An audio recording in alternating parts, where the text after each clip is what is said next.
listeners. This is To All the Men I've Tolerated Before with Natalie Katona, your weekly look at everyday misogyny. This week, I am joined by new friend of the pod, Margaret, host of Smash Hit, a podcast that covers a lot of episodes of the show Smash, but has started to dive into other pop culture smash hits. Hopefully, by now, you have listened to my episode where we covered Sirens and I rewrote the ending. I just took that upon myself to be like, it would have been better if this had happened. After telling Margaret, I loved the show, would have watched 55 seasons of the show, but I would have also rewritten this. But we're not here to talk about Sirens. We're here to talk about 90s finest, basically have disappeared off the face of the earth, the Olsen twins, and how misogyny colored their movies, their career, and everything that happened afterwards. Welcome to the show, Margaret. Thank you for having me, Natalie. This is so fun, and I'm so excited to dive into Mary-Kate and Ashley. Yes, because this was your idea. Because while I was a girl in the 90s, so of course I've watched all the Mary-Kate and Ashley movies. And honestly, looking at that secret Google Drive that if you DM me, I will tell you how to get of all of the movies, I was like, oh no, I really did watch more than It Takes Two and Two of a Kind. Like, those are my cultural pinpoints of the Olsen twins. Oh no, I watched I think every single one of them until I felt like I had matured out of Mary-Kate and Ashley movies. So I never saw New York Minute, which was, I think, supposed to be their big foray into feature films that got completely panned by the critics. So at the time I was like, I am above this. I'm not going to watch this. But I love an Olsen twin cameo in Weeds, which is one of my favorite shows of all times. Oh, I forgot about that cameo. Of all time. Forgive me for not speaking English correctly. But I always mix up who it was. I want to say I'm gonna guess. Who do you think it was? Let's figure out who we think it was. I think it was Mary-Kate. I think so too. So it was Mary-Kate who did an arc as one of Silas's girlfriends, and she was fantastic. Oh my God. I have to rewatch Weeds because it's actually a comp I have written down for the pilot that I am currently getting notes on and pretending to not hate myself over. So I need to watch Weeds because it would give me a lot of inspiration about how to do crime but funny, because Weeds was funny Yes, until it Weeds, wasn't. hysterical. It completely jumped the shark, but it is a comfort watch for me. Like, my husband knows that I've got like a rotation of maybe 4 shows, and at some point I'm just doing a comfort watch, and Weeds is probably every 18 months to 2 years I'm doing a Weeds binge. All right. Okay. I'm going to do it. But talk about misogyny within someone's career. When you said in a New York Minute, I immediately flashed towards that was the first time that they used the bit with those girls that one of them accidentally gets naked and like covered with a towel or something. Mm-hmm. Mm-hmm. hmm And I think also they were 18 when they filmed it, and also when it went up on the theater screen. So you had all that sort of like ickiness too, that everyone was just excited to see, like, what was it like when they're on the big screen as opposed to like straight to video. Yes. And their 18th birthday was also a horrific countdown online for perverts, Yeah. which I think my blood just boils over because, okay, I'm trying to think. I'm so out of touch when it comes to like teen television. Also, it doesn't really count for teen television because they're all 27 years old playing teens. But like, And maybe this is why. and maybe this is why. Like, I know that 90210, like, this hasn't been done before. 90210, they were all like 30 and playing 18-year-olds, but I do definitely feel like the biggest one I'm thinking of is Maggie Grace when she did Taken, and I understand probably you wanted someone mature who could understand the subject matter, but I think she was between 25 and 27 when she did that, and she was playing an 18-year-old girl. All of the actresses on Ginny and Georgia have like 3 years shy. Like, they're all surrounding 25 by 2 or 3 years, if not 5. Mm-hmm. Like, Mm-hmm. and and it's like, but also I'm like, now that we've had things like the Nickelodeon documentary, Yeah. which It's terrible that I don't remember the name of that horrific documentary, that Quiet on Set. Quiet on Set, that I watched twice because I watched it in my own home, went to my sister's house, and she said, "Well, I haven't finished it." And I was like, Ooh. "Ooh." I couldn't even watch it. I listened to podcasts about it, but I couldn't bring myself to actually watch it.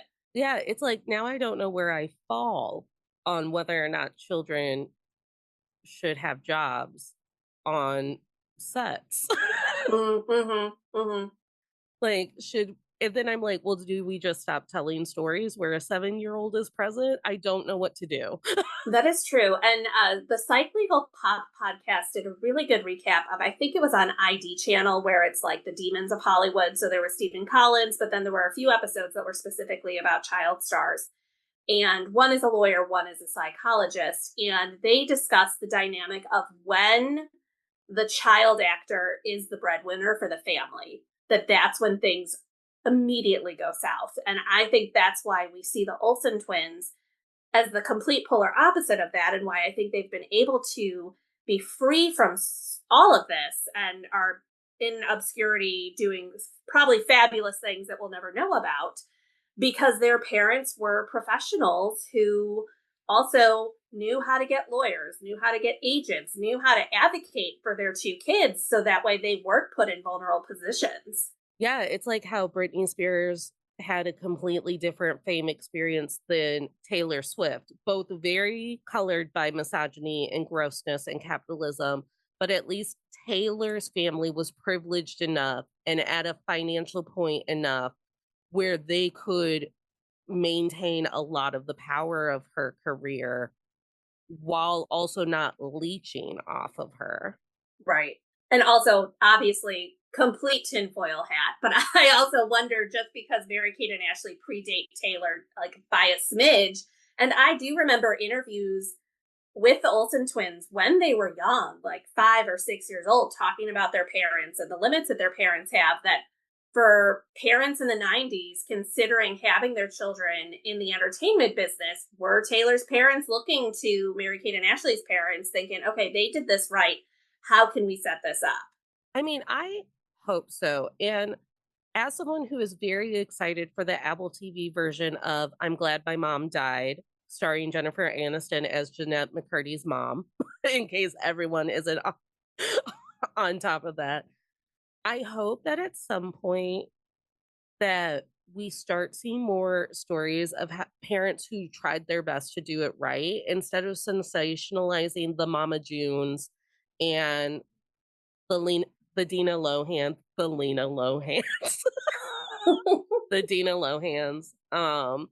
And Billy Ray Cyrus is gross and all Right. Yeah, obviously. like yeah, and so yeah, I wonder if they like I mean, there are people that you can study up on. The problem is that it's so quiet when it's done in a non-abusive way. Yeah, that is true. And I am with you. I would love a documentary about the Olsen twins, and I don't even know what their parents look like. I would love to be able to have them sit down and talk about this is how we did it. This is why we did it. Because I think that would be, particularly now with influencers monetizing their children on TikTok and Instagram and YouTube, I really think there needs to be a cultural shift back to what the Olsen parents did. Correct. And I think it's so wild that, like, okay, with iCarly and the entire cast of iCarly, I'm like, those are Nickelodeon kids. And then with like Hillary Duff and all of the Lizzie McGuire kids, I'm like, those are Disney kids. But when I sit down to think about the Olsen twins, I'm like, I don't know what studio was producing those movies. It was, I believe it was Dual Star, and it was a parent company that I believe the parents set up for them. So there we go. So they had complete creative control over everything at all times. Well, thank God, because I do like when I think of the music video for Brother for Sale, it looks like something I could have filmed on my camcorder in the 90s. It was probably filmed in their backyard. And to think to think that it all started as them being infants who were being swapped out for Michelle Tanner on the most wholesome TV show in the world, Full House. And, you know, I think I think one of the better things that the Olsen twins did as they got older is when they were tired of it, they kinda went into hiding, and it's very hard to get to see an Olsen twin in the wild at this It is, point. yeah. It's very hard. Sometimes I'm worried that it's actually like a recluse situation where they just feel like they can't be outside, and I'm like, "Oh, no." Like, "Please, girls, see the sun." But they have their clothing brand. I think I have no pinpoint on what they're doing currently. Like, I was looking at, TikToks and stuff, and I didn't realize that Mary Kate had an actual public drug problem that sent her to rehab. Yeah. Yeah. And I think Ashley has a baby now, Yes, a secret baby. I saw which that I on love TikTok that. today. Anytime anyone has a secret baby, I am like, hallelujah, that is spectacular. Good for you. Right, you just show up one day at a Chili's with a baby and someone Yeah, snaps like a photo. this is my baby. Yeah. This is my baby. Going back, Dual Star was a privately held American company owned by Mary Kate and Ashley. Oh my god, entrepreneurs. Do you remember their Walmart like hair accessory Of line? course I do. Yes. Yes. Yeah. Okay. Yes. We are like completely in sync with like all I these like touchstone moments of childhood that ultimately lead back to Mary Kate and Ashley. I tried so hard to have their highlights and the bowl shape of their hair. Like, Yeah, I had wavy hair, so anytime I tried to replicate anything that they did with their hair, it never worked out. And I also was so jealous of the way they could wear tube tops. yes. Just because Yes. they had the bodies for tube tops. I never had the body for a tube top, and they just were always prancing around in their tube tops, and I was so jealous. Yes. Oh my god. The other day at the movie, I saw a woman. She was younger than me, a teen, a 20, I won't know, and she was wearing a Tommy Hilfiger tube top and sweatpant combo, and I was like, "Is Oh, that beyond, back?" beyond. That's so great. Like, I was like, "Can I go to a Tommy Hilfiger right now and get a bedazzled tube top with the American flag?" Oh, so was it bedazzled? Yeah, it had, like, a sequined American flag on it. Gotcha. I was envisioning like a crisp white, plain tube top, and then like plain gray sweatpants, which I think would slap. But it sounds like maybe this was a little bit trashier. Yeah, it was navy with, like, a bedazzled American flag on it, but, like, a subtle sequined Mm, okay. American flag, and then, like, camel sweatpants with a drawstring. Oh, okay. She I think looked my version's better. effortless. Yeah, honestly. Um, One of the things that we talked about when we were like, "We need to please let me come on and do the Olsen twins," which I was like, "Yeah, they're so mysterious," is this idea of us growing up watching these movies and getting a very perfected bubblegum pop version of girlhood, and that stark contrast of what their movies showed despite what you and I went through as part of girlhood, and then eventually Mary Kate and Ashley went through as women. Hmm. Yeah, I think when it first popped in my head, because I saw the reel that you had made about like prospective guests and what you're thinking about, that I had such a warped perception from, I'd say, maybe 11 years old, thinking that I'm going to the beaches of Michigan for a week. I'm going to come back with a boyfriend because that's what Mary Kate and Ashley did. Like they just go anywhere in any of these movies and end up with a boyfriend. And romance should be the number one thing on my mind. I should have a vacation plane instead of, I don't know, seeing the sights or reading a Right? book Yeah, or doing anything. enjoying the beach, enjoying time with my sister. Exactly. That it just and it is interesting. And as I told you, I was watching Holiday in the Sun before I knew about the secret Google Drive. So I was watching it in literally like 20-second to 3-minute clips. And I got to the point where like, I'm not going to try to piece this together anymore. I'm just going to watch all these different clips and whatnot. And there's this one clip where I don't know which Olsen twin it was and which like romance it was, but they're at Atlantis in the Bahamas, And the guy is talking to her, and she's supposed to be, I think, like the more complicated twin. Because remember that there was always the one that was sort of like that perfect archetype, and then there was the complicated one. And then I think they always sort of played that role. And then as they got older, they're like, oh, let's switch. And they kind of switched it up as to like who would play which role. But the guy, I think they're supposed to be 16 in this movie, maybe even 15.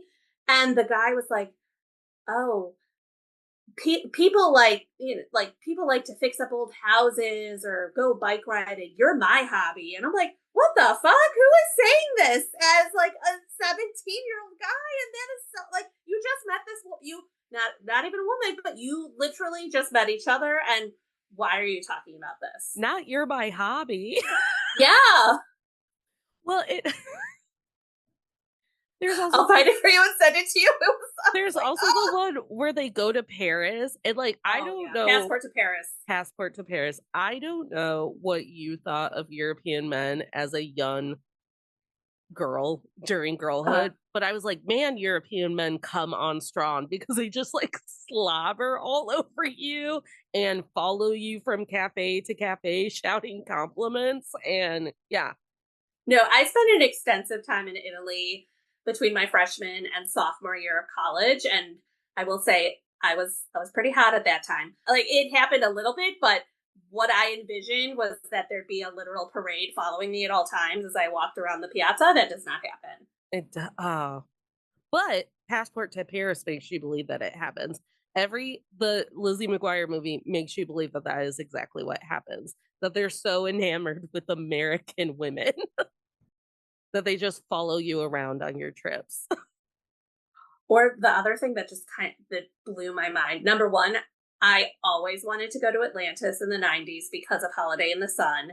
And now that I'm old and have read reviews about how like dingy it is, I feel like I missed that window to go when it was like Camelot of the sea, and now it's not. But there was a scene with Megan Fox, and they're in the teen club where there's like a DJ and there's 100 teens all hanging out and dancing in this teen club at Atlantis. Again, like who are all these teens? Why are the whole thing? And I don't know if maybe that's like how it was. And the Olsen twins were a little bit older than us, so I think when you and I went on our vacations with our parents, we were not like going anywhere with a teen club. But I'm thinking about it now as a parent of like someone getting into girlhood and tweenhood, and I'm like, hell no, there is no way that you are ever going unsupervised in the Bahamas at some tween club. Yes. No. And I think, like, it's a very because, like, isn't Atlantis basically just a cruise on land? Like, It isn't that is. So yeah. there's like the water park and fish, and yeah, it's definitely it's like a casino on land, cruise on land. Exactly. Yes. Yeah. I feel like the teen tween club is something that only happens on cruise ships. And I just was on a cruise for Christmas, and they're they're like the tweens and teens don't want to be in the teen club because they think that that's lame. Of course, yeah, everything about teen anything geared to teen is lame. Hmm. Hmm. Uh, but yeah, and just the idea also, I think what the Olsen twin movies also set up for me, because it was this person in my life who was, like, introducing me to the Olsen twin movies and had all of them, and that was her hyper focus, was, the Pretty Perfect friends and everyone else. Like, Hmm. Mary Hmm. Kate and Ashley were always the hot friends, and then they'd have a gaggle of I don't wanna use the word diverse, but, like, different friends Hmm. Hmm. who were probably, like, made sense for them to be friends with, but also weren't pulling the guys either. Like, they weren't pulling attention away from the Olsen twins. Yeah, and I think that's what made Holiday in the Sun stand out to me so much over the other movies is that for the first time they actually had competition for the guys, and it's Megan Fox, Oh, who even like pre plastic surgery, pre anything is just completely stunning. yes. I would love to do a deep dive on everything that we've put Megan Fox through during Oh yeah. her fame Hmm. and what Brian Austin Green put her through and just all of it.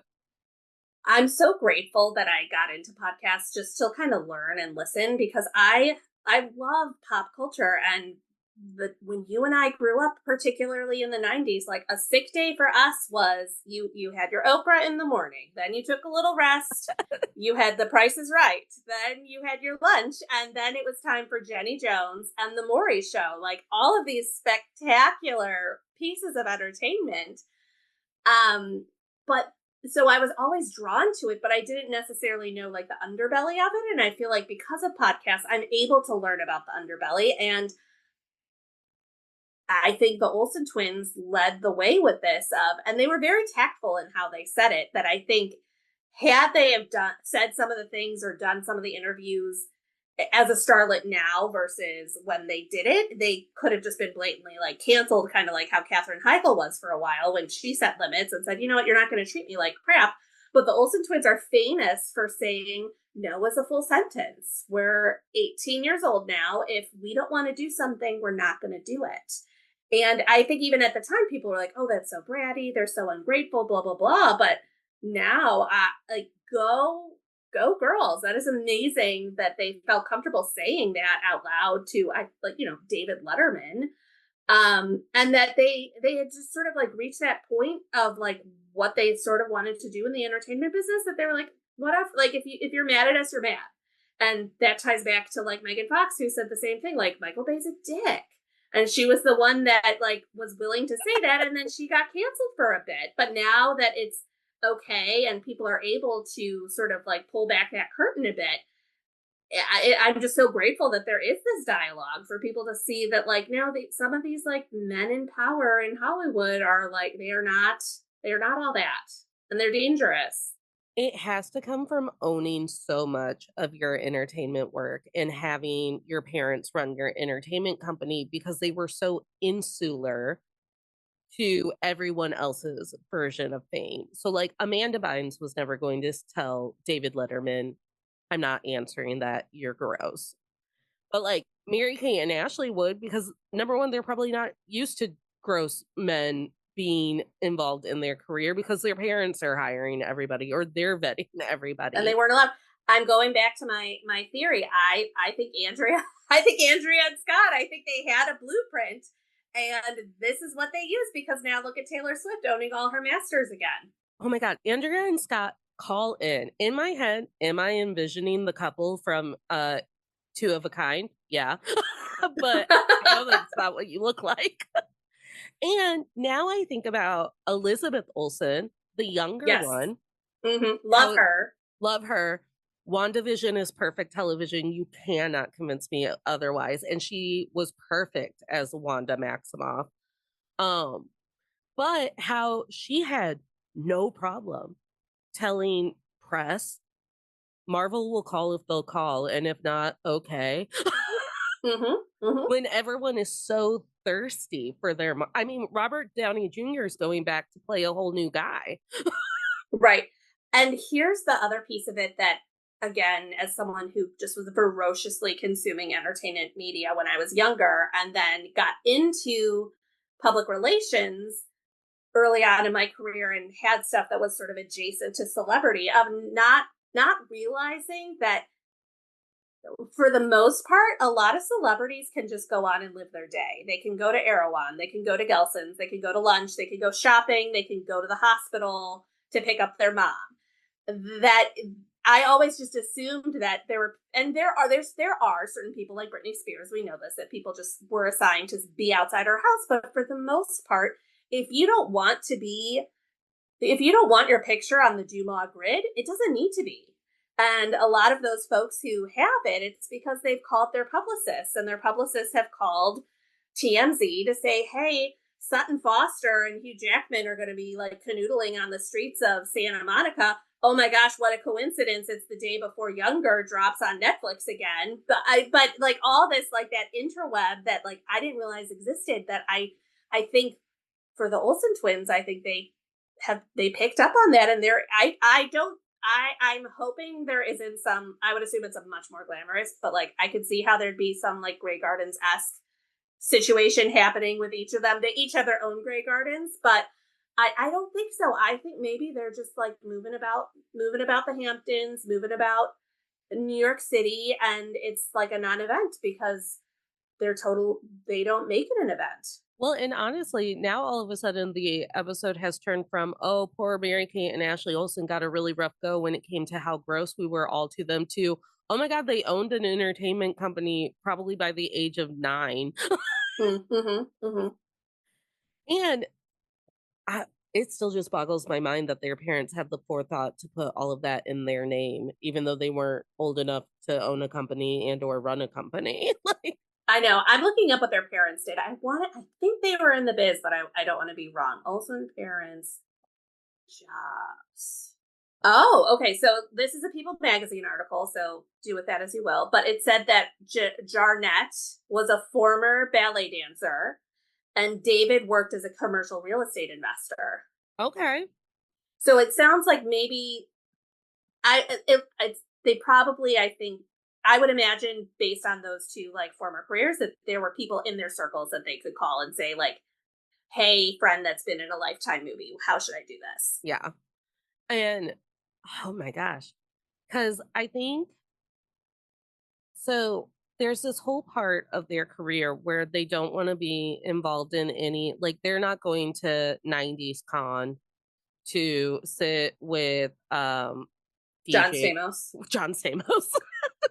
Wait, real quickly, can I just say the next time I'm on Fixing Famous People, I think my middle name guess is going to be Jarnett. Yes, Jarnett. What a great name. So good.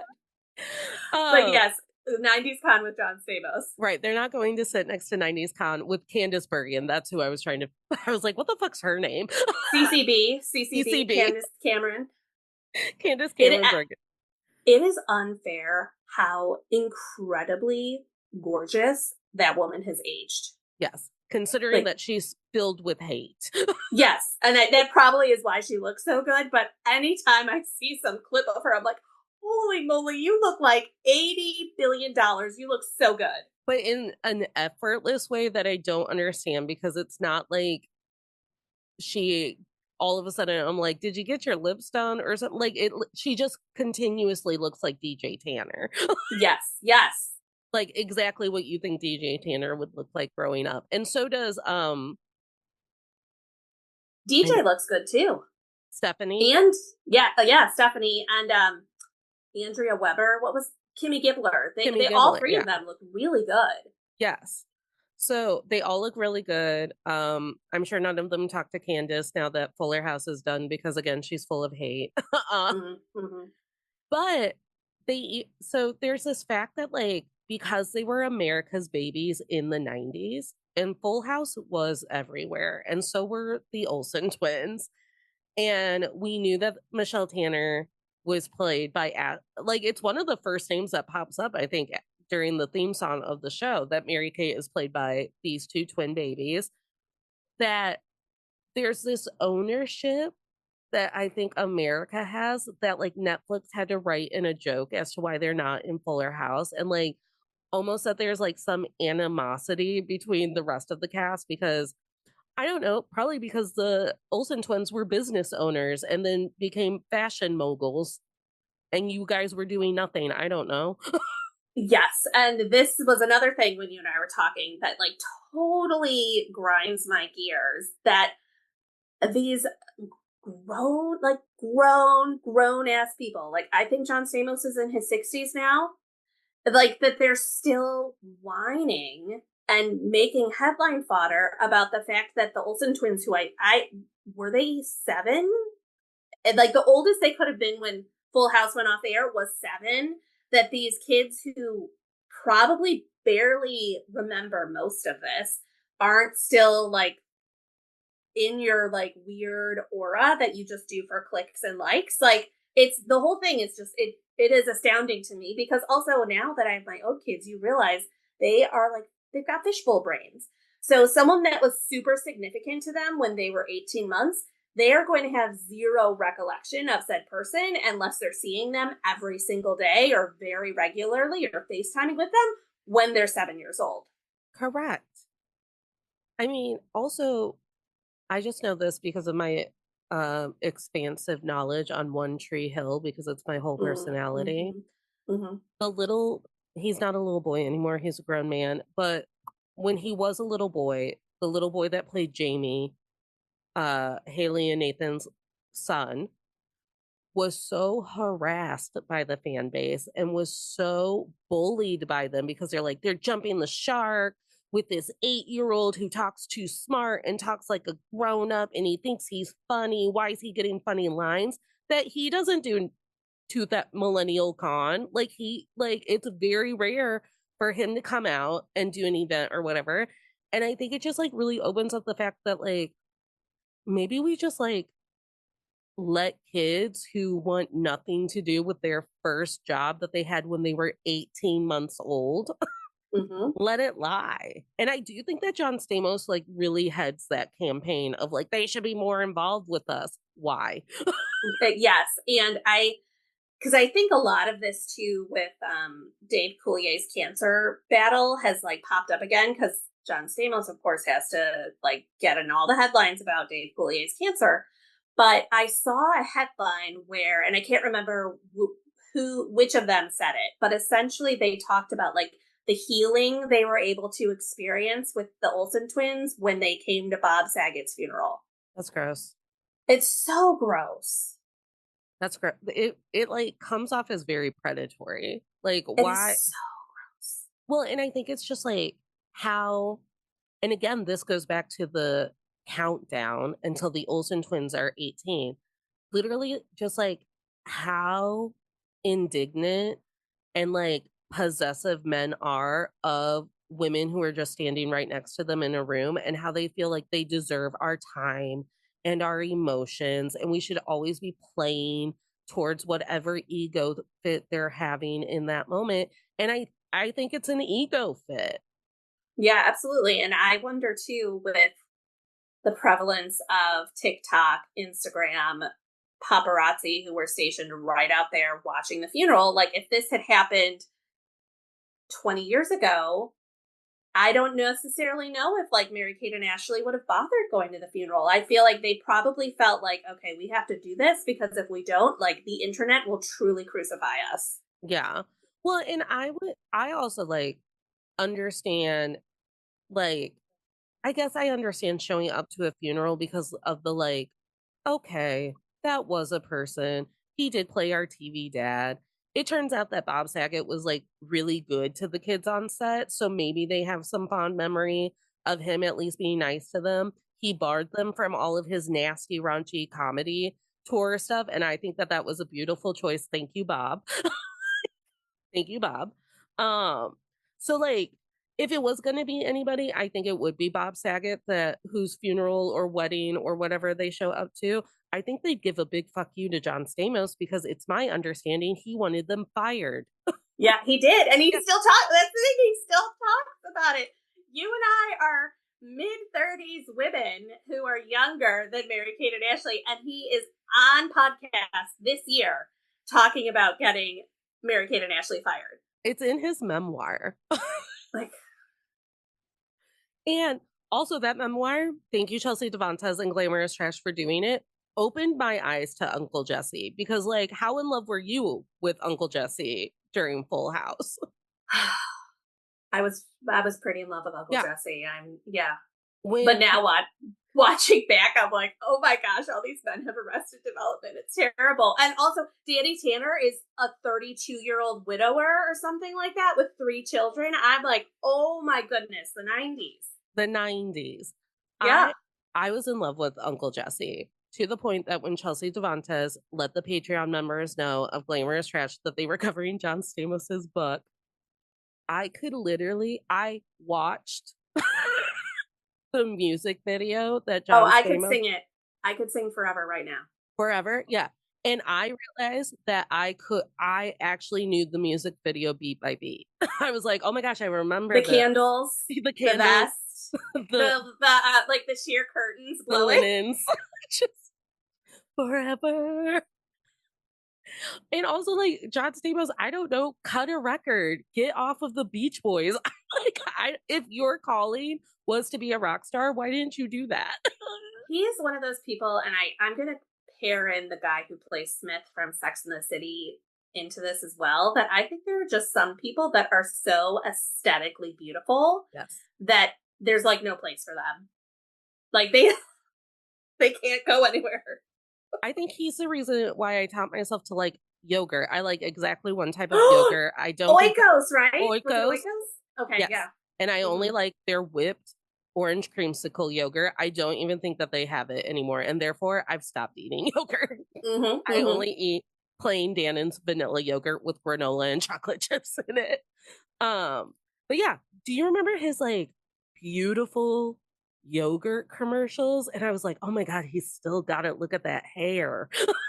And here's the thing, like as I've spent the whole podcast slamming him, if he pops up in my screen, I'm gonna watch.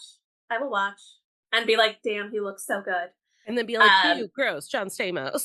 it was super short lived, but I think it was called Grandfathered, where Josh Peck came. I loved that show. I so wish it had gotten a second season because I thought it was hysterical.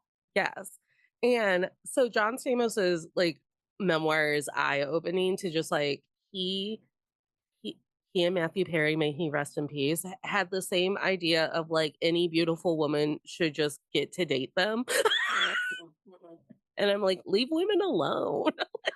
Didn't Rebecca Romaine after his memoir came out because he like what he made it like because they weren't married that long, but I seem to recall similar with the Olsen twins, he just dramatized their relationship and their turmoil, and he was so devastated from their divorce, blah blah blah. And afterwards, she's like, "I'm okay, yeah, Yeah, like, okay. we were married 18 months, okay."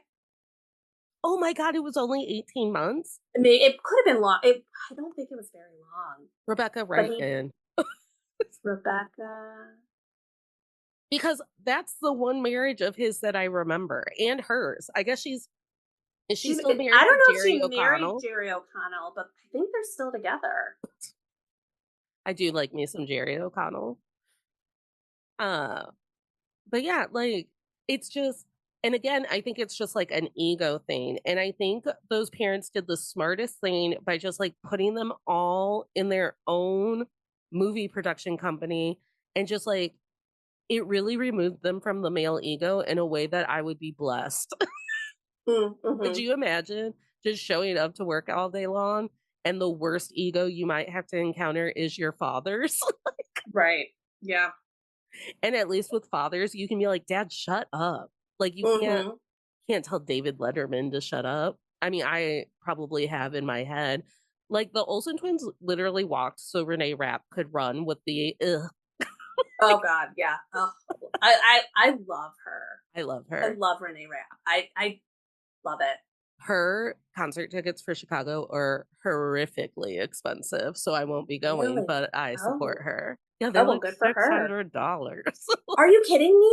What probably happened was I missed the pre-sale and now they're all That's robots crazy. trying to sell Okay. me $600 tickets, but That is crazy. yeah. Okay, so Rebecca Romaine and John Stamos were married for 7 years.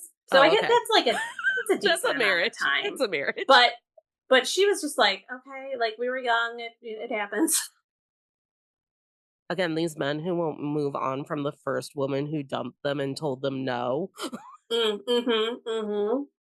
Well, did you listen to Fixing Famous People today when they talked about Julian McMahon passing and the line from Nip Tuck that like behind every beautiful woman is a man who's tired of sleeping with her, and I think there's that also that flip side behind every beautiful man like John Stamos there's a woman who's tired of his shit and can't let it down. Can't let it down. Oh, I know that was such a loss because I am a huge Charmed girly and I watched all of Yeah. Nip Tuck My because he sister was was in a it. huge Charms girly, and I was a huge Nip Tuck girl. So that was I think as I get older, celebrity deaths start to hit me a little bit more, but that one was an audible gasp when I saw it. Right, and I was with a bunch of people who never watched Charmed or Nick Talk, so I'm just like pointing to his picture in the phone at a 4th of July barbecue, being like, "But I'm sad. I'm sad." And Krista Rosa is in Provincetown, and I can't just call him to be like, "We're sad. Mhm. We're sad." Um, but yeah, I Okay, one of the other things that I wanted to talk about is how 2 almost identical women who are beautiful in all of the same ways and successful in all of the same ways because they kept their careers pretty linked, also could not escape the, "Well, of course, there's a hotter twin." Yeah. Yeah. And it's like, "What are you talking about?" To the point where Mary Kate said out loud, "I just wish I was as pretty as Ashley." What are you talking about? Yes. Yeah. And I remember too of like everyone, I don't remember it now, but I think it was one has some mole somewhere on her face that the other doesn't, but that in the 90s everyone knew that's how you like told them apart. Yeah, I don't even I mean, I as a respect point to women who are twins and how gross people are about twins, especially female twins, I always at least find the way to tell you apart because I'm like, it's annoying. People are individuals. Like, I will not let you be Mary Kate and Ashley. But as a child, I never like, it was a toss up if I ever remembered which one had the mole and which one didn't. But the fact that, like, literally these 2 have gone through life all together and still we as a gross society of people who can't just let women live, we're like, Mhm. "Ugh, but Ashley's hotter, right?" And it's like, "No, Right. And there's a also bad tied into twin." that is that, yeah, Mary Kate was the bad one because she had her eating disorder struggles and she's the one who more publicly had issues with drugs. And I think there is talk about a complicated figure in misogyny, Spencer Pratt, Ugh. who was their high school classmate. And one of his first, like, trying to break in, trying to like get in the know with Hollywood was he, I believe I don't know if he was successful or not. This is in the Pop Apologist deep dive of Mary Kate and Ashley that I completely recommend to everyone who loves them, who wants to learn more about them. That he tried or did sell a videotape of one of the Olsen twins, like essentially drunk at a high school party. Oh. Hmm. Spencer, stop. Yeah. My darkest days, were during not that I was experiencing the LA fires firsthand because I live next to Lake Michigan, but, like, my darkest days on TikTok in my TikTok career was watching Spencer Pratt on the beaches during the fires making sense, and I'm like, "Uh-uh." No, I know. We're in dark times now that I look at his videos and I'm like, he's so supportive of Heidi. Like, you go, Heidi and Spencer. That I just there's I like if 10 year ago me could like see how I feel sometimes when I see Spencer Pratt waving a burrito and dancing, Yeah. she'd want to smack me. Not Spencer Pratt making sense. It's like, Right. Yeah. I was like, "Get Not off him the being a internet." good husband. Yeah. Yeah, not him having kids, who knew? Like, I was like, get off TikTok." Because, like, literally, he was just talking, and he's just like, "And this and that," and I was like, "Yeah, Spencer, oh my god, you've grown." It's like how I mistook Stassi Schroeder, when she stopped yelling as much on Vanderpump Rules, and I was like, "She's so grown, she's so mature now," and Annie, best friend of the podcast, had to tell me, "No, she was racist literally, like, 3 years ago, Natalie, that wasn't early on in the show," and I was like, "Oh, no. Oh, no. I was tricked yet again by time Hmm. because I can't track time." But yeah, oh, that's so gross. Of course, Spencer Pratt had some also, could you imagine the flip phone video of Oh yeah. Mary Hmm. Kate and or Ashley drunk at a party? And of course, Spencer Pratt has it, and of course, he downloaded it to his Google Drive or whatever to try it. I was once at an event and Prince Harry was there. And I had like those like tiny Canon cameras that we'd all bring with us to the bar, and I like took video of him. And at the time, I knew someone who worked at TMZ, and I was like, "Do you want this? Like, I could use $300." And she was like, "No, this is boring." But of course, honestly, I think they should have taken my footage because he left the event. It was in Washington, D.C. He left the event and went to Vegas. And that's when he got in so much trouble in Vegas with his shenanigans. See, and they could have lied and said that your footage was from Vegas because Yeah. Yeah. nothing on TMZ is real. Or So, they could yeah, have been like, here he is looking out of sorts. Like, We could tell he was Ah. going down a dangerous path. No, that's hilarious. My little Canon camera was magenta. I could picture it as Mine soon was as you like said something. maroon. Maroon was good. Can you believe we used to put them on our wrists and carry like Carry them everywhere? like purses. Yeah. Yeah. Crazy. And then oh, do you know what I miss? I miss my Facebook being organized by album. It was so much easier to find photos that way. But can you I just like now when I we did so much more admin work, air quotes, than we really needed to back in the day. And like for the joy of it, that I cannot imagine sitting down and being like, I'm going to create an album. I'm going to label said album. And then I'm going to put a caption for every photo and then upload like 367 photos of some barbecue. Yeah. Yeah. At our cousin's first birthday. Yeah. Yeah, literally. Oh my gosh, but take me back. Take me Hmm. back. Well, especially you and I always, because my husband's a California boy, I always just say like growing up in the Chicago suburbs in the 90s with the Bulls, it was truly childhood Camelot. You know that my sister doesn't remember how into the Bulls we were for that one year that they like were unstoppable, and it was like I go, I knew all their names. I could pick out Scottie Pippen in the street. Like, Oh no, I was completely obsessed, and our chiropractor had box seats. So oh, occasionally they'd just be like, "Oh, we can't go. Do you guys want these?" So we'd go to box, like we'd go to Christmas Eve at the United Center watching Michael Jordan play basketball, and it's can you? It can't be replicated. I have literal sense memories of like it's summertime and I'm watching 911, which is a dramatization of real life 911 calls. And the one that I have the most vivid memory of is a kid drowning in a pool. So, like, and I had nightmares because I was in the second grade. I'm like, who's letting me watch unsupervised with the TV with my babysitter? Um, and then like, and then it'd be like nighttime. It'd be like, it's time for the bowls. Like, let's do it. And my sister has no. She's like, what are you talking about? I go, I can literally picture the Oh yeah. TV and Hmm. like us sitting in the living room. Yeah, I was like, we were all into the bowls. Excuse me, but also just like growing up in the Midwest and watching something like Passport to Paris or Oh like yeah. Holiday. So like sophisticated. Yes. Well, Yes. trying my hardest to fit myself into like one of those stupid wrap skirts that's not a wrap skirt but presents itself like a wrap Hmm. skirt. Hmm. Yeah.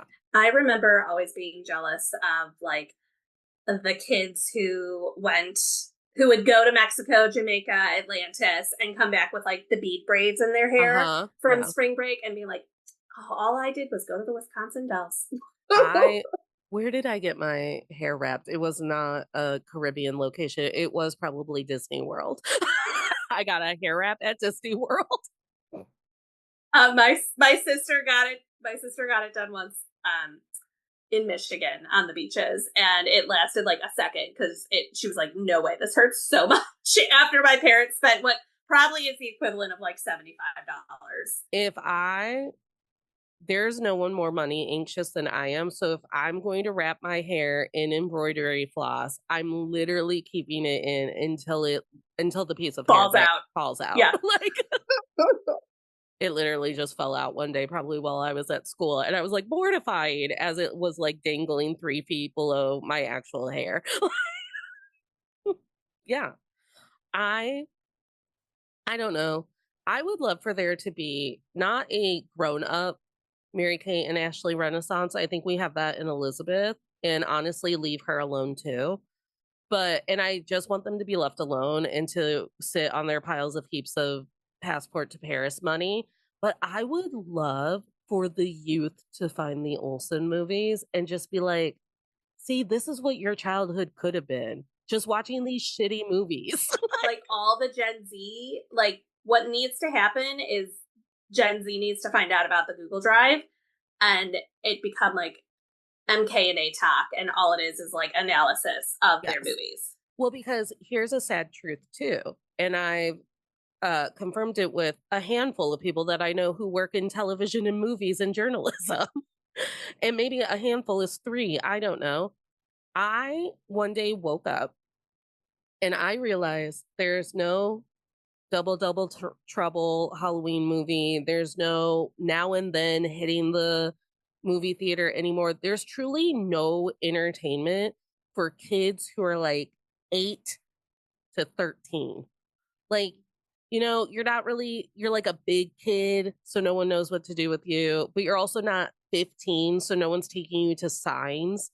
Look at me Yes. date Oh, myself. yes, signs. I saw that at a drive-in movie theater. Oh, scary. So It was really scary. scary. But you are right.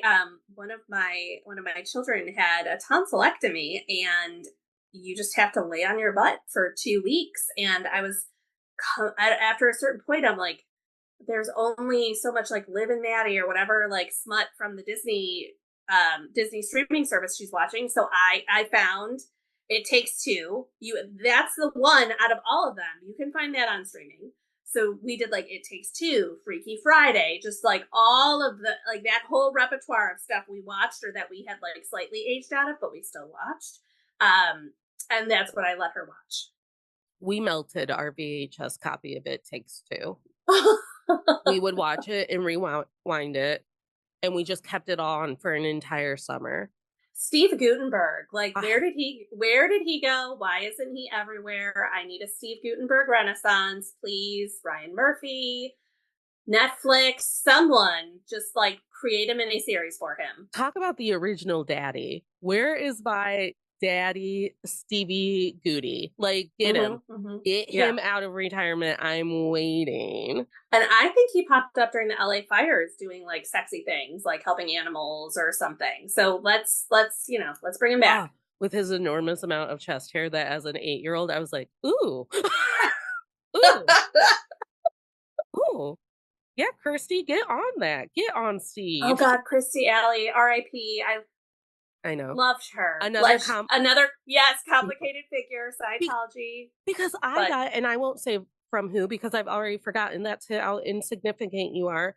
When I was literally grieving Christy Alley's death, because I was sad. I was oh, I was sad. sad. Yes, And yes. someone was like, really? What about Scientology and all the shit she said on her show? And I was like, she was mentally ill.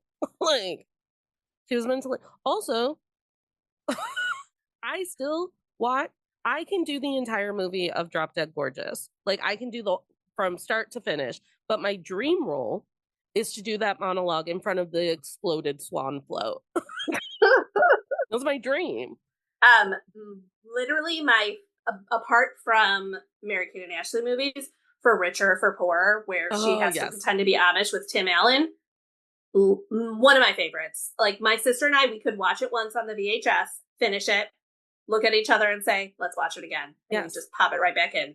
And then chase it with son-in-law. You know what? Bring back Pauly Shore too. Well, if we're getting daddy Stevie Goody for sex appeal, bring back Pauly Shore for giggles. Oh my gosh. Okay. Are you ready? Yes. I think Steve Gutenberg needs to be on season 4 of And Just Like That. Oh my god, that would be hilarious. I thought you were gonna say Traitors. And I was like, they've already released that cast. But honestly, hey, Alan Cummings. We've been doing great with the reality stars, but we are running out of Big Brother people and Survivor people that people give a shit about. So what if Yes. instead of Survivor gamers, you could still just bring back Boston Rob until he wins? But what if we just bring back like Daddy Stevie Gutenberg and Pauly Shore? And I don't know. Listen, Has John Stamos been on The Traitors? no, none He's of my so 90s. thirsty. He's so thirsty. He would Call be great. John Stamos. Yes. Also, it would terrify me, and I'd really have to grit my teeth to watch it, but I'd still watch it because I love Traitors. What's Carrot Top doing? What is Carrot Top doing? He's so scary.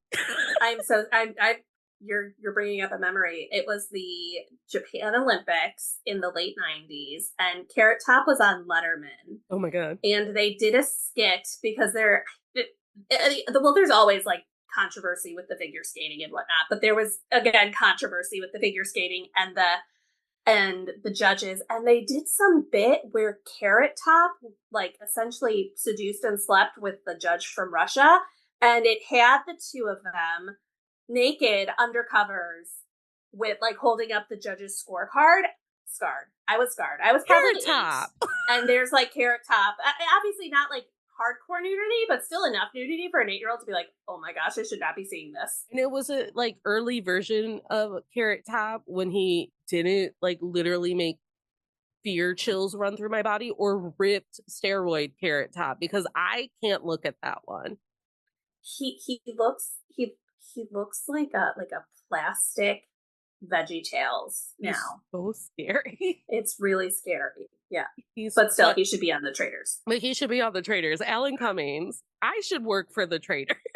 Like I think we could revamp the Traitors to include thirsty people. All you would have to do is send me and Alan Cummings to 90s Con, and I'd get people to sign contracts right then and there. Then and there. Shut up about it, Alan Cummings. Come on. Basically, like the whole cast, I think, besides Mary-Kate and Ashley, I think the whole living cast of Full House would want to go on the Traitors. Just make it like a Full House Traitors. A Full House Traitors. That would be so fun. Half of them are traitors, half of them aren't. Like, that's so fun.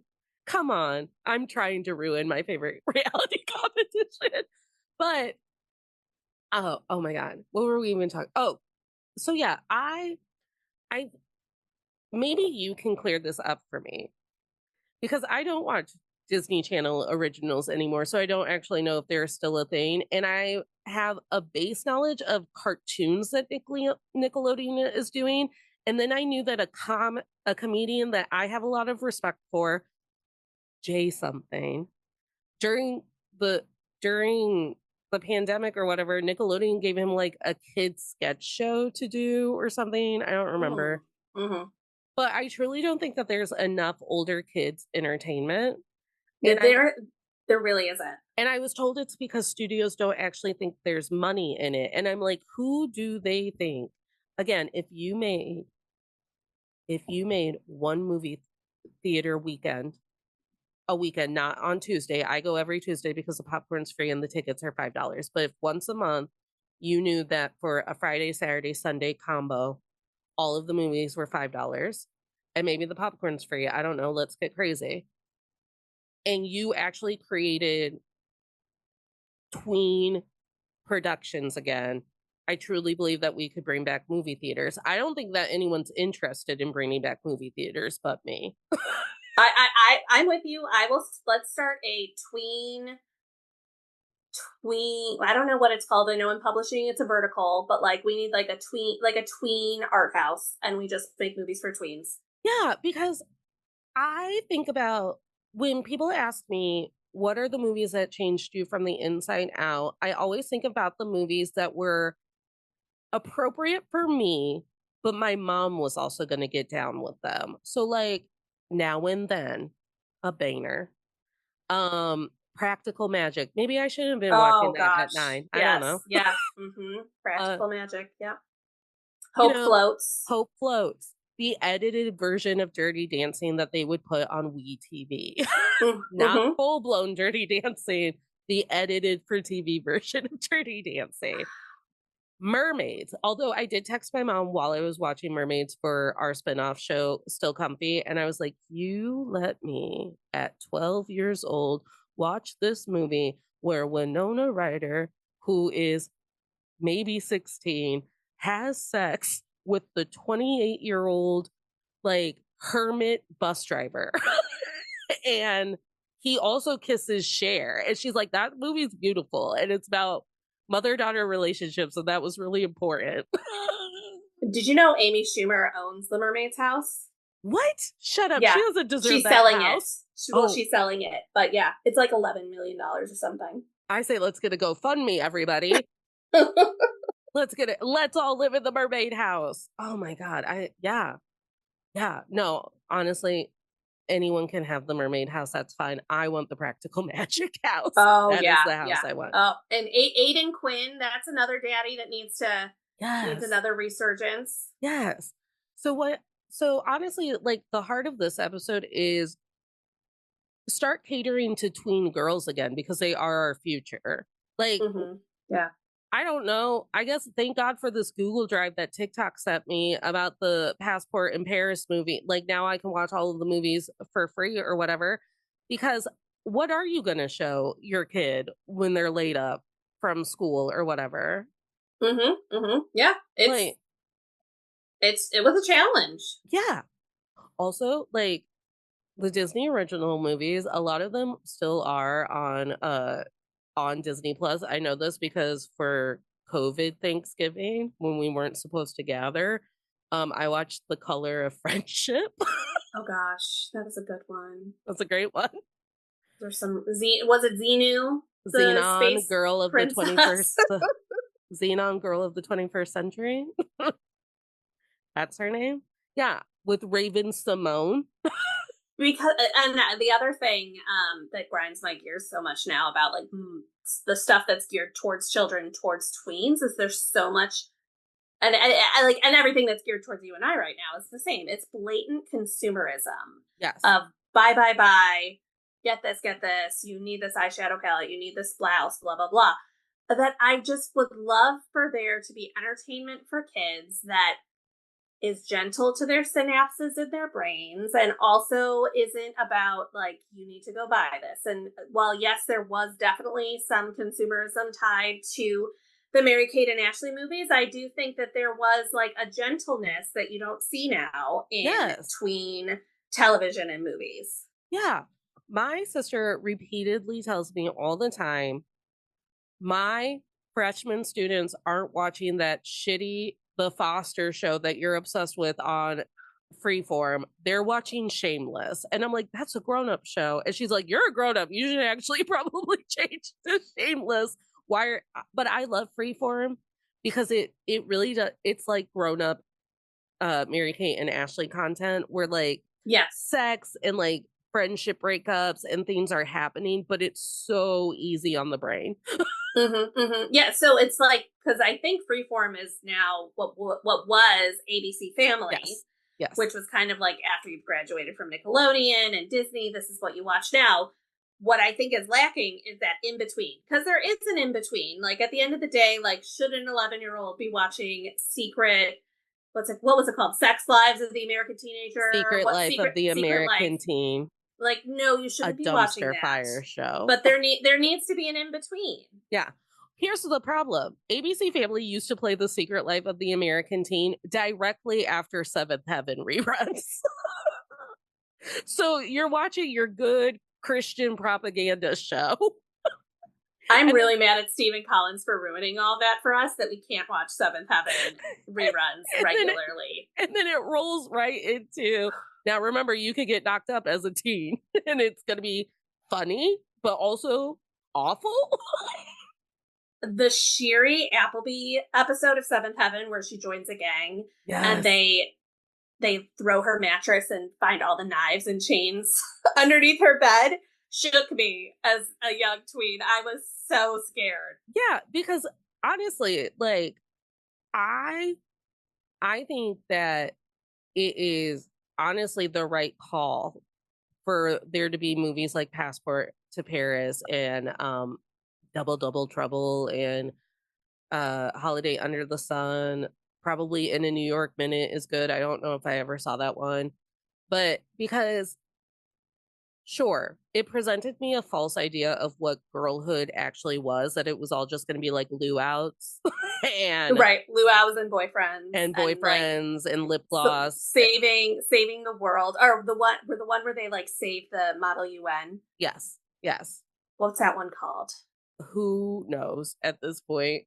Um, but I I would rather have girls get to hold on to the idea that when they turn 13, their life is going to be a Mary Kate and Ashley movie, or when they turn 17, they're going to like be treated nicely by boys on a beach or whatever, than have 13-year-old girls watch Euphoria unsupervised and be like, "Oh my god, that's what teendom is going to be." And it's like, it doesn't have to be.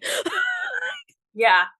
But that's all the shows right now. It's all just like, what if we were all damaged? And it's like, I get it. We are, Mm-hmm. but Mm-hmm. give me a little bubblegum pop.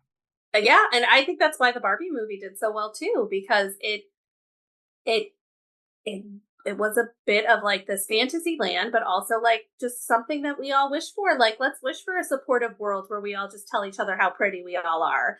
And let's go see a movie that I took my daughter, and I think she was 7 when it came out, and it was perfectly she it there sure there was a couple things, a couple jokes that went over her head, but it was perfectly fine for her to be sitting there watching it, and she loved it. And it's one of my favorite moments together for us as our relationship is going to go see the Barbie movie together. Yeah.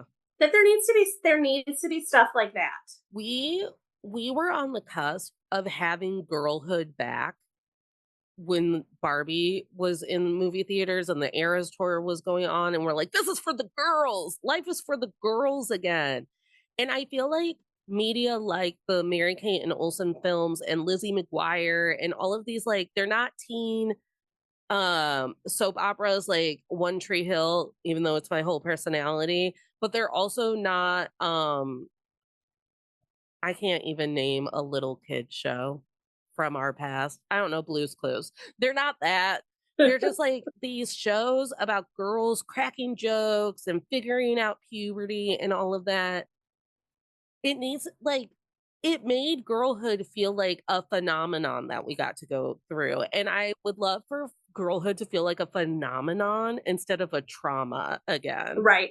Because it is, that's the thing. Like, I look back on girlhood and then now seeing it through the eyes of my daughter, that it is so beautiful. It is challenging, but it is so beautiful. That I just like, let's celebrate it a little bit more, and let's I don't know. I love that idea. I think let's celebrate it more. Let girls make friendship bracelets, send them to summer camp where they find out that they've had a twin sister all along. Like, you know, the Amanda show was revolutionary. Like a child woman, like a woman who was a child, a girl child, I guess is what I'm saying, headlining her own variety show. And then you have to figure out 20 years later, it's because they were abusing her so much that they were like, stay on the network, kid. Here's a show. Like, I feel like if only I could be in charge of how we present girlhood through the media. Yeah. I that mean, can we talk about the hold that a young Dennis Quaid had on me as a young girl? And the first time I showed Parent Trap to my daughter, I think she was 6, and Dennis Quaid comes on the screen for the first time, and she looks and goes, "Is that Daddy?" Thinking that it was my husband, who looked absolutely nothing like Dennis Quaid. But Amazing. again, just like these movies where it's just everyone was, and I don't know what it is, but it's I don't, there was just such a joy in movies of that little time capsule that we're discussing, that I feel like is 1993 to 1999, that we need entertainment like that again. Where every day was summer camp. It it was literally every day was summer camp. Like, God. Well, let's move into the closing ceremony because we're basically right there.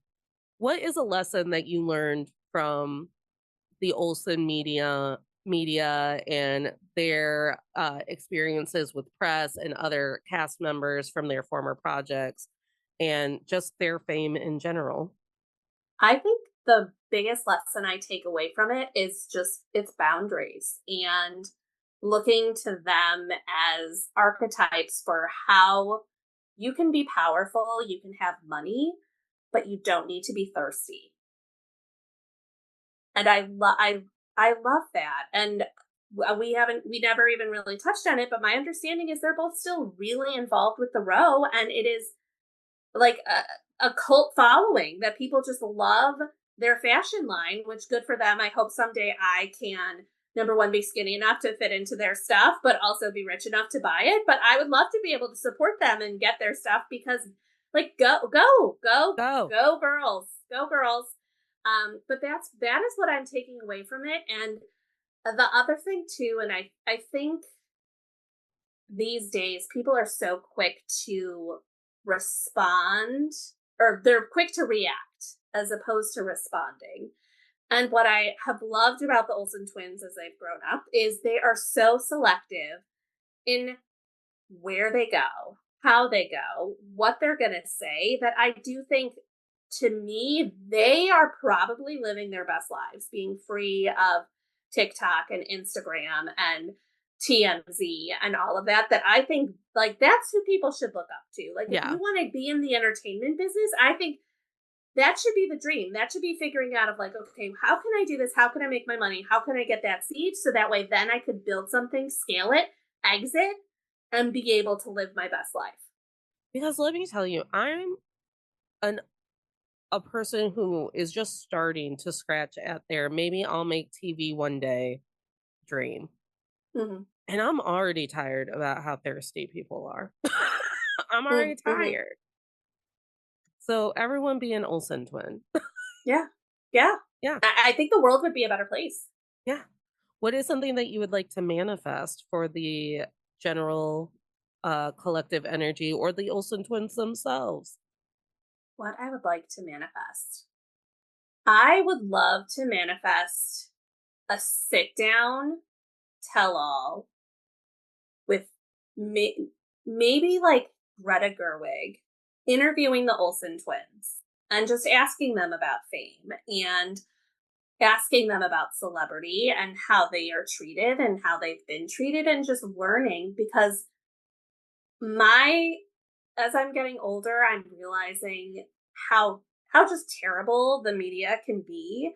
And then you see like the pictures. I think, what was it? It was like Bridget Fonda, who's just going to the grocery store, and people are like, "Oh, look at her," blah blah blah. It's like, no, just leave her alone. Like, I think that's another thing I want to manifest is like, let's just leave everybody. Let's leave each other alone. You know, let's go to the grocery store. We don't need to make a comment about it. We don't need to be mean. Like, let's just be. Let's like channel that kindness and excitement we all had when we were like 9 to 11 years old, and let's like bring that forward. Let's like be a whole bunch of 40-year-olds and braid each other's hair and be positive, and like just be that like model for other people to see. Yeah. No, I think that I have spent the last several years, specifically in the summertime, trying to be all like, if I was just in the middle of girlhood, what would I be doing right now? And it's Ooh, I tie love that. dyeing. Ooh, I'm my a sister and I did a tie-dye summer. It was so fun. Yes, and it's making friendship bracelets for Gen Con because I'm gonna want to talk to people anyway, so they might as well get a trinket. And it's my nephews are still in the infant and toddler stage, but like I so look forward to the time where it's like messy finger painting and like eating Play-Doh and all of that bullshit too. Like, let's make childhood fun again. Like, Mm-hmm. it looks so sterile and not fun, and again, it's like six-year-olds doing beauty tutorials on their parents' Oh, phone, and I'm like, "I'm yeah. tired." You need to probably do like a whole episode on like the beige mom Yeah, aesthetic thing, yeah, because that, like, talk about like sucking the joy out of anything. yeah.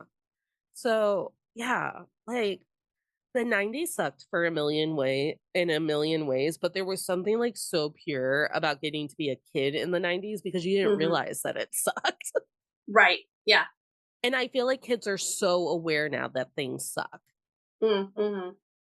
Which is great. They're all gonna turn into, like, 20-somethings who are activists or whatever, but I don't want a six-year-old to realize that, like, things suck. Right. Yeah.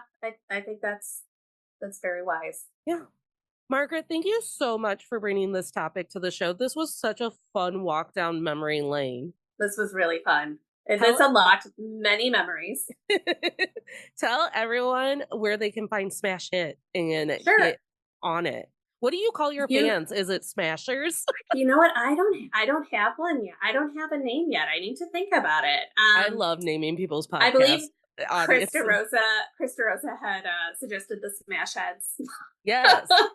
So Smash Hit started as like an ode to the short-lived TV musical drama Smash, when it was streaming again on Peacock, and has since evolved to me getting to talk with my friends and podcasters I'd like to talk to about what's hitting for me on the TV screen. And that can be anything from Secret Lives of Mormon Wives to And Just Like That, Dallas Cowboys cheerleaders, anything that is on television right now that I'm just devouring and want to talk about.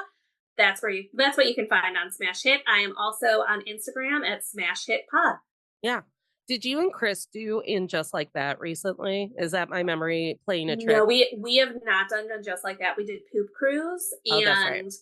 and I inspired by you actually when you came on to talk about Ooh. sirens, but I rewrote a scene because, and this is like mid Atlantic lore, but so Aiden lives in Norfolk, which has a Carnival cruise ship that people often mistake as the refurbished poop cruise. So I wrote a script for Chris and I to act out. He, of That's course, was what Carrie Bradshaw, and I was Aiden, where we envision Aiden asking Carrie on the poop cruise and how Carrie handles that. well, number one, Chris, if you're listening, you're never texting me enough about And Just Like That. I would love to do a deep dive on how they've ruined Carrie specifically. They've ruined Ooh, everything, but Carrie yes. literally has no self respect anymore, and I can't stand it. Well, okay. I had this thought while I was driving today, and you saw the most recent episode with Yes, the yes. Kathy reveal. Okay, so people are like screaming about that, but I'm gonna probably, you're gonna hate me now, but I'm kind of wondering, like, has Carrie grown? Has she grown up? Because like old Carrie would have like burned Big's house down for sleeping with someone else. But is it possible maybe she has like kind of realized in her old age that, you know what, like, okay, like that, I can see how that could happen. No, I Okay. truly just don't think that her and Aiden are in an actual relationship. Oh And I no, don't like think she they're so likes him. mismatched. I don't No, think they are. she likes him. And Like, that is exactly like essentially with my Smash Scripts exploration. Aiden is a Carnival Cruise Line kind of a person, and she is not. She is, no. if she is ever setting foot on a cruise, she's going on the Ritz yacht. So I was one of the people yelling at my TV because I was like, then just call it, Carrie. Right. He's sleeping with the ex. You don't even care. This is when we call it. I can't tell if it was just blatant product placement, but the overuse of Tums, I'm wondering if we're like setting ourselves up for like a very dramatic, like bleeding ulcer episode. Yeah.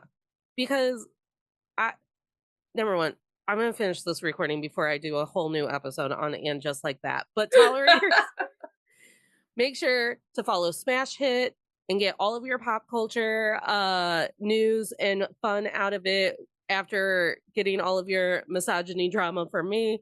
And make sure to follow us at Men I've Tolerated Pod on Instagram, NadleyK124 on TikTok and Instagram. And as always, you're welcome to type into all the men I've tolerated before and or Natalie K124 on any social media outlet and see what happens. Just see. I don't know. And remember, tolerators, you don't have to smile through anything you're tolerating, including being a woman in her 30s, looking at all of the tween girls and going, where did your movies go? Why, Hollywood? Why? Smiles are for joy. I'll write the tween movies. I don't know. I'm so mad.